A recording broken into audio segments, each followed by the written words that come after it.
आज हम आपका ध्यान एक ऐसे महादानी की तरफ ले जाना चाहते हैं जो कि सतयुग में हुए थे और आज कितने युग बीत गए, लेकिन उनका नाम वैसे ही चमकता है जैसे आकाश में सूर्य। जब दान की बात आती है तो राजा हरिश्चंद्र को संसार का सबसे बड़ा दानी माना जाता है। और ये घटना जो है शतयुग की थी। शतयुग से आज कितना समय बीत गया। और हमारे यहाँ तो एक कहावत भी चलते है, क्या तुम बहुत बड़े हरिश्चंद्र हो। हरिश्चंद्र का मतलब ही है कि जो है ईमानदार और दानी। लेकिन इस तमाम आपने किस्सा कहानी हरिश्चंद्र के बारे में सुने होंगे, लेकिन हरिश्चंद्र की परीक्षा विश्वामित्र ने ली और बहुत कठोर परीक्षा ली। उस परीक्षा में हरिश्चंद्र को स्वयं काशी में जाकर बिकना पड़ा और अपनी रानी तथा पुत्र को भी जो है बेचना पड़ा और स्वयं जो है एक डोम के घर जाकर बिके। और डोम ने राजा को मनकड़िका घाट पे, शमशान पे, जहाँ पे चिता जलाई जाती हैं, वहाँ पर रखवाली का काम दिया। लेकिन इसके पीछे कौन सा रहस्य था कि विश्वामित्र जी क्यों इतना असंतुष्ट हो गए जो इतनी कठिन परीक्षा हरिश्चंद्र की उन्होंने लेने का संकल्प कर दिया। ये तो जल्दी कोई नहीं बताता है कि उनके विश्वामित्र की नाराज़गी का कारण क्या था। लेकिन विश्वामित्र की नाराज़गी बहुत प्रबल थी और स्वाभाविक भी थी। विश्वामित्र कोई जो है महान विद्वान, महान संत, महान पराक्रमी थे। उनको जो है ये विद्याएं हासिल थी जो कि हरिश्चंद्र के पिता प्रिव्रत, जिनको राजा त्रिशंकु के नाम से जानते हैं, उनको शरीर सहित उन्होंने जो है स्वर्ग भेजा था। लेकिन पुत्र पर क्यों इतना नाराज हो गए, इसके पीछे भी एक बहुत बड़ा रहस्य है। जब राजा त्रिशंकु को शरीर सहित विश्वामित्र ने स्वर्ग भेज दिया, फिर जो है हरिश्चंद्र बहुत प्रसन्न हुए। अपने पिता को शरीर सहित स्वर्ग पहुंचने की जो है बात सुनकर बहुत प्रसन्न हुए और अयोध्या के राजगद्दी पर बैठकर राज करने लगे। बहुत समय बीत गया, लेकिन इनके कोई संतान नहीं थी। तो उस संतान का दुख इनको सताने लगा कि मैं संतानहीन हूँ और राजगद्दी संभालने के लिए भी कोई पुत्र होना चाहिए। और जब तक मनुष्य के कोई संतान नहीं होती है तो ये उसके अंदर पीड़ा रहती है कि मैं संतानहीन हूँ। तो सदैव ये कमी उसके हृदय में खटकती रहती है। वो अंतरात्मा से इसका दुख भी महसूस करता रहता है। महाराज हरिश्चंद्र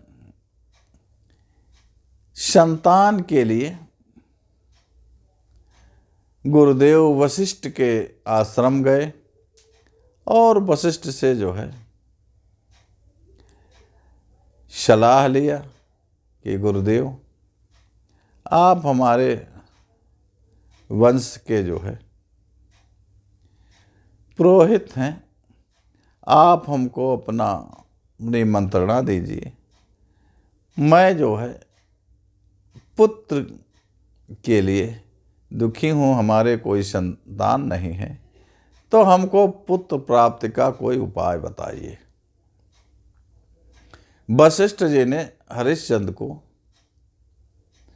बताया कि जाकर आप वरुण देव की उपासना करें और वरुण देव ही आपको जो है वरदान के रूप में पुत्र दे सकते हैं।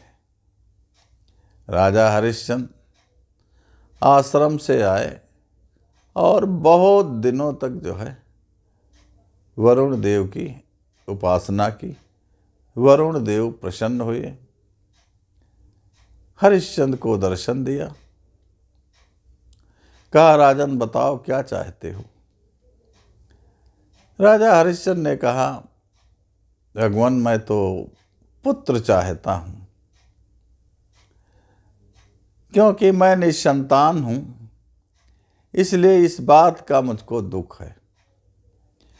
वरुण देव ने कहा, आप निसंतान हैं तो इस दुख को तो मेटा जा सकता है, आपके संतान तो हो सकती है, तो ये आपका जो निसंतान वाला शब्द है इसकी तो पूर्ति हो सकती है, आपके पुत्र होगा, लेकिन उस पुत्र को आप बल पशु के रूप में यज्ञ में उसको बल देना पड़ेगा।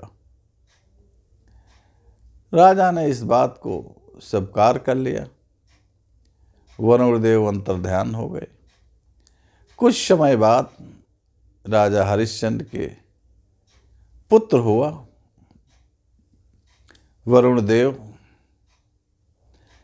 राजा हरिश्चंद्र के पास फिर उपस्थित हुए, कहा, राजन अब आपने जो संकल्प किया था उसको याद कीजिए और उस संकल्प को पूरा कीजिए। राजा हरिश्चंद्र को पुत्र पे ममता आ गई। बहुत अनुरोध किया, कहा अभी तो पुत्र हुआ है, अभी तो कुछ समय के लिए हमको समय दीजिए और मैं आपको अवश्य यज्ञ में प्रदान करूंगा जो कुछ कहा है। वरुण देव चले गए। 6 महीने बाद फिर वरुण देव हाजिर हुए, कहा, राजन याद करो अपने वचन को। लेकिन राजा को तो ममता सता रही थी पुत्र की, तो कहा, भगवान अभी तो हमारे पुत्र के दांत भी नहीं निकले हैं, कम से कम दांत तो निकल आए, हम उसको खिलखिलाता हुआ तो देख लें, हमें कुछ और समय दीजिए। तो इस तरीके से फिर वरुण देव वापस चले गए। कुछ दिनों के बाद फिर वरुण देव आए, कहा, राजन अपने वचन को याद करो। राजा को फिर वही ममता भरी बात, हृदय की वेदना याद आई और कहा, भगवान पुत्र का हम उपनयन संस्कार कर लें ताकि वो जो है मनुष्य योग्य तो हो जाए। उपनयन संस्कार करने के बाद हम आपको यज्ञ में भेंट कर देंगे। वरुण देव फिर वापस चले गए। लेकिन बार बार वरुण देव को घर पे आना और उनसे अकेले में छिपकर कुछ बातें होना और राजा को दुखी हो जाना, इस तरीके से जो है वो प्रतिभावान तेजस्वी पुत्र राजा हरिश्चंद्र का। तो उसको किसी तरीके से मालूम हो गया कि ये बात हमको बल देने की बात हो रही है और हमको बल देने के लिए हमारे पिता तैयार हैं। तो इस डर के वजह से वो बालक युवा हो चुका था, तो जंगल को भाग गया। काफी ढूंढवाया राजा ने, लेकिन वो पुत्र ढूंढने पर मिला नहीं। तब तक एक दिन फिर वरुण देव हाजिर हुए। कहा, राजन, वचन को अपने पूरा करो। महाराज हरिश्चंद्र रोने लगे। कहा, हम मजबूर हैं, हमारा पुत्र घर से कहीं भाग गया है। हमने पर्वत, जंगल सब कहीं ढूंढवाया, लेकिन कहीं उसका पता नहीं चला है। तो हम मजबूर हैं, किस तरीके से आपकी यज्ञ करें। वरुण देव नाराज हो गए। कहा, तुमने भगा दिया है जानबूझ करके कि हमको बल न देना पड़े। ठीक है, मैं श्राप देता हूँ, तुम उधर रोगी हो जाओगी, जलोदर की बीमारी तुम्हें हो जाएगी। तो राजा हरिश्चंद्र को जलोदर की बीमारी हो गई और उस बीमारी से बहुत वो परेशान हो गए। जब उस बीमारी से बहुत परेशान हुए तब वो गुरुदेव वशिष्ठ के पास फिर गए।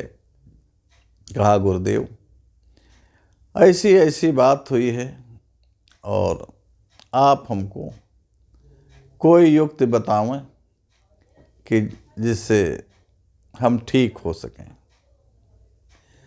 तो वशिष्ठ ने कहा कि ठीक है, अगर तुम्हारा पुत्र कहीं भाग गया है तो आप कोई पैसा दे करके राजी खुशी, माता पिता की राजी खुशी से कोई पुत्र आप खरीद लीजिए और उस पुत्र को बलि पशु के रूप में यज्ञ में बलि दे दीजिए, जिससे जो है तुम्हारी बीमारी ठीक हो जाएगी। ये बात सुनकर राजा हरिश्चंद्र ने अपने मंत्रियों को भेजा। कहा, यदि कोई माता पिता अपने पुत्र को बेचना चाहता है तो जो भी पैसा ले उसको पैसा दे करके उसका पुत्र खरीद लीजिए और उसको की बल देकर यज्ञ पूरा किया जाए।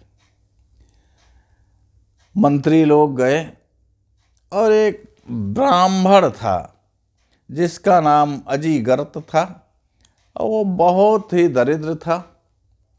तो उसके एक छोटा पुत्र था, उसका नाम शनिशेप था।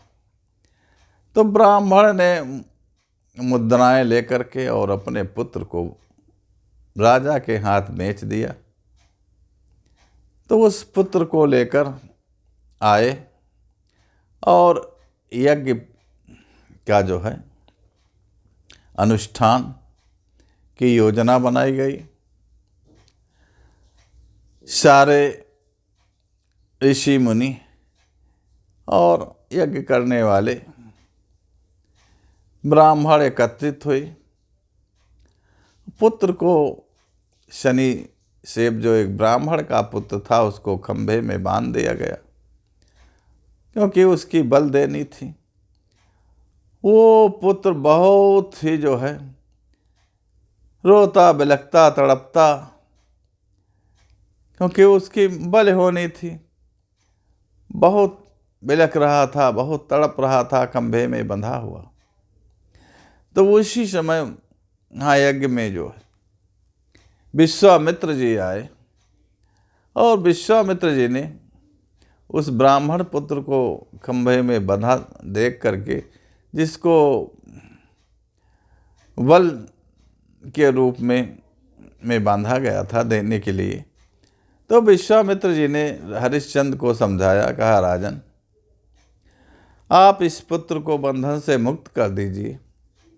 अपने जीव की रक्षा के लिए दूसरे जीव की बल देना ये उचित नहीं है, ये कोई धर्मशास्त्र नहीं कहता है।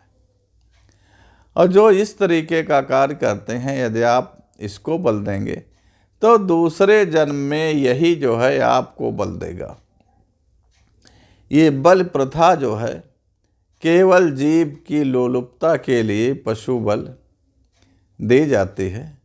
आप जो है से हमारा अनुरोध है कि ब्राह्मण पुत्र को मुक्त कर दिया जाए और बल के रूप में किसी को का जीव न लिया जाए।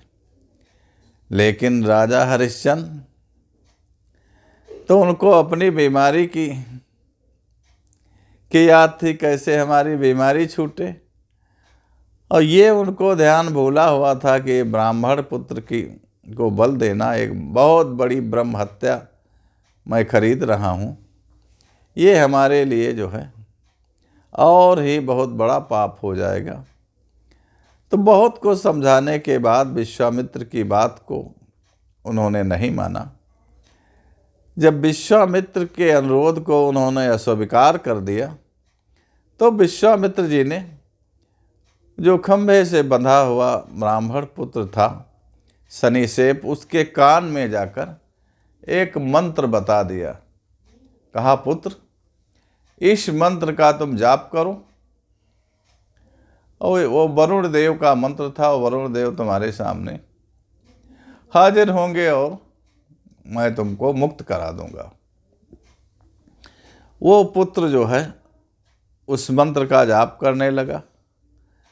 वैसे ही वरुण देव वहाँ पर उपस्थित हुए और वरुण देव को भी दया आई।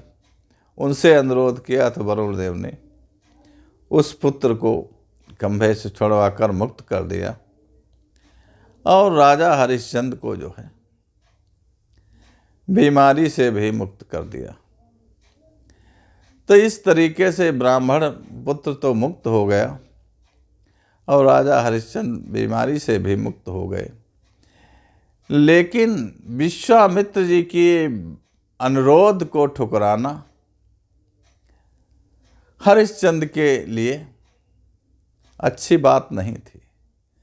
विश्वामित्र उनके पिता के इतने नज़दीकी थे कि उनके पिता को विश्वामित्र ने शरीर सहित स्वर्ग भेजा था और आज हरिश्चंद्र ने ये दुस्साहस किया कि जो है विश्वामित्र के अनुरोध को अस्वीकार कर दिया। तो उस समय तो विश्वामित्र कुछ नहीं बोले। अगर विश्वामित्र चाहते कि तो राजा हरिश्चंद्र उनका कुछ नहीं कर पाते। वो अपनी शक्ति के बल पर भी जो है पुत्र को मुक्त करा देते, लेकिन उन्होंने शक्ति के बल पर अपने तरीके से मंत्र देकर उसको मुक्त कराया। लेकिन उनके मन में एक कसक थी और उसी के कारण जो उनके मन विश्वामित्र के मन में एक ये भाव उत्पन्न हो गया कि राजा ने मेरे अनुरोध को अस्वीकार किया है तो मैं इसका बदला लूँगा। और उस बदले की भावना से उन्होंने एक योजना बनाई और उस योजना के तहत एक ब्राह्मण का रूप धर के और ये जो हरिश्चंद्र सत्यवादी का चोला पहने हुए थे कि मैं सत्य का पालन करूंगा, तो उसी की आड़ में विश्वामित्र जी ने इनसे वचन ले लिया और उस वचन को याद दिलाया कि आपने जो है सारी राजपाट और हमको दिया है, तो आप दीजिए, वचन का पालन कीजिए। तो हरिश्चंद्र ने सारी राजपाट दे दिया। कहा, राजपाट तो दे दिया, लेकिन दान करने के बाद सांख्यता होती है, बिना सांख्यता के कोई दान पूरा नहीं होता। तो आप सांख्यता भी इतनी स्वर्ण मुद्राएं कीजिए, इतनी बड़ी राज है तो इतना बड़ा सांख्यता का भी धन होना चाहिए। तो कहा वो भी किया, ठीक है लाकर इनको दे दो। अपने मंत्रियों से कोषागार से लाकर देने को कहा। बस विश्वामित्र ने फौरन रोक दिया, कहा राजन, जब राजपाट मेरी हो चुकी है तो कोषागार भी मेरा हो चुका है। अब आप उस कोषागार से कुछ नहीं निकाल सकते। आप हम किसी भी अन्य युक्ति से पैसा लेकर और हमको अपना जो है सांख्यता का धन दें। तो उस सांख्यता का धन देने के लिए, दान देने के लिए हरिश्चंद्र को काशी जाना पड़ा। कहते हैं कि जो है काशी पर शंकर जी के त्रिशूल पर काशी बसी हुई है और काशी पर जो है किसी का आधिपत्य नहीं रहता। तो काशी में जाकर, वो सब विश्वामित्र की परीक्षा बनाई हुई थी, तो काशी में जाकर राजा हरिश्चंद्र ने पहले अपनी पत्नी और पुत्र रोहित को बेचा। तो जो ब्राह्मण, जिस ब्राह्मण ने खरीदा था वो भी विश्वामित्र का बनाया हुआ मायावी ब्राह्मण था, और अंत में अपने को बेचा। वो भी डोम के हाथ जाकर के बिके, और वो डोम जो थे स्वयं कोई और नहीं था, स्वयं धर्मराज थे।